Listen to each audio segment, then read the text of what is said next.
সাবেক তিনবারের প্রধানমন্ত্রী এবং বিএনপি চেয়ারপারসন বেগম খালেদা জিয়ার মৃত্যুর পরে কুয়াকাটা এই প্রথমবার মতো দোয়া মিলাদের আয়োজন করা হয়েছে এবং সেই দোয়া মিলাদে কুয়াকাটা পৌরসভার সর্বস্তরের সাধারণ মানুষকে কিন্তু এখানে দাওয়াতে অংশগ্রহণ করা হয়েছে এবং আমরা দেখেছি যে কুয়াকাটা রাখাইন মার্কেট মাঠে এই মুহূর্তে কিন্তু পুরো মাঠ কানায় কানায় পূর্ণ রয়েছে এবং মিলাদ মাহফিল শুরু হয়েছে। এখানে কিন্তু আমরা পৌর বিএনপির পক্ষ থেকে আমাদেরকে জানানো হয়েছে যেখানে 5,000 মানুষের কিন্তু আয়োজন করা হয়েছে। আপনাদেরকে যদি একটু দেখানোর চেষ্টা করি, কুয়াকাটা পৌরসভার কুয়াকাটা পৌর বিএনপির উদ্যোগে কিন্তু এখানে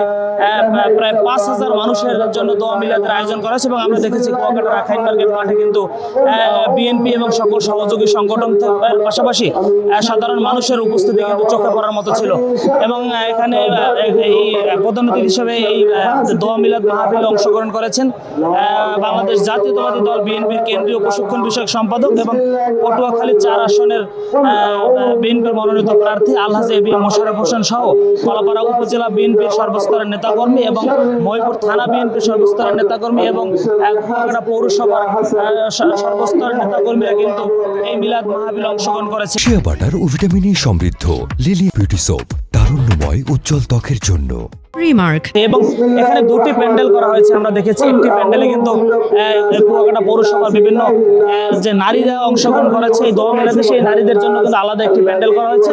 এবং পুরুষদের জন্য আলাদা একটা প্যান্ডেল করা হয়েছে। এর বাইরেও আমরা দেখেছি কুয়াকাটা রাখাইন সম্প্রদায় এবং হিন্দু সম্প্রদায় সহ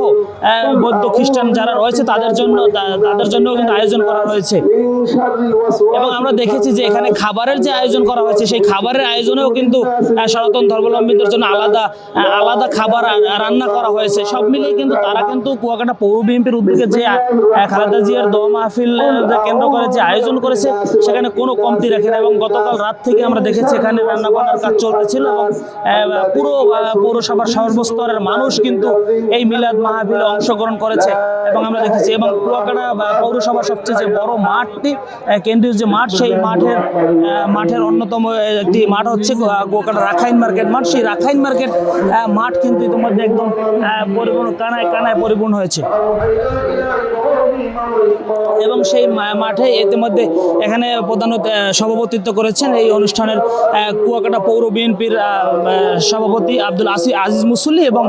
প্রধান অতিথি এসেছিলেন আলহাজ A B M Mosharraf Hossain এবং অনুষ্ঠান ঠিক শেষ মুহূর্তে আমরা দেখেছি যে মিলাদ মাহফিল শুরু হয়েছে এবং মিলাদ মাহফিলের পরেই কিন্তু তবারক বিতরণ করা হবে এবং আমরা অনুষ্ঠানে যোগ দেওয়া সাধারণ মানুষ এবং স্থানীয় নেতৃবৃন্দ সাথে কথা বলেছি। তারা বলছে যে বেগম খালেদা জিয়া শুধু দলের নেত্রী নয়, বেগম খালেদা জিয়া ছিলেন আপামর সাধারণ মানুষের নেত্রী, সর্বস্তরের মানুষের নেত্রী এবং তিনি ছিলেন বাংলাদেশের প্রতিটি মানুষের নেত্রী। সেই জন্যই তারা সাধারণ মানুষ কিন্তু এই অনুষ্ঠানে অংশগ্রহণ করেছে এবং পাশাপাশি আমরা শুধু এখানে সাধারণ মানুষ এবং পৌর বিএনপি নেতাকর্মী নয়, পাশাপাশি আমরা দেখেছি বাংলাদেশ জামাত ইসলামের কুয়াকাটা পৌরসভার আমির সহ তাদের একটা বড় নেতৃবৃন্দ কিন্তু এখানে উপস্থিত হয়েছে এবং তাছাড়াও অন্যান্য যে ইসলামী আন্দোলন জাতীয় পার্টি থেকে শুরু করে রাজনৈতিক যে ব্যক্তিবর্গ তারা কিন্তু সেখানে উপস্থিত হয়েছে। এর বাইরেও সংবাদকর্মী থেকে শুরু করে বিভিন্ন সামাজিক স্বেচ্ছাসেবী সংগঠনের নেতৃবৃন্দরাও কিন্তু এই দোয়া মিলাদে অংশগ্রহণ করেছে এবং কুয়াকাটা বাজারগুলোর সমস্ত দোকানপাটগুলো কিন্তু বন্ধ রয়েছে। তারা কিন্তু নিজ উদ্যোগেই দোকানপাট বন্ধ রেখে খালেদা জিয়ার সম্মানে তারা কিন্তু এই মিলাদে অংশগ্রহণ করেছে। আমরা এই মুহূর্তে আপনাদেরকে সরাসরি দেখাচ্ছি দোয়া মিলাদ পরিচালিত হচ্ছে। তো এই ছিল কুয়াকাটায় আয়োজিত খালেদা জিয়ার দোয়া মাহফিলের সর্বশেষ খবর। S M Almas, Dhaka Post, Kuakata.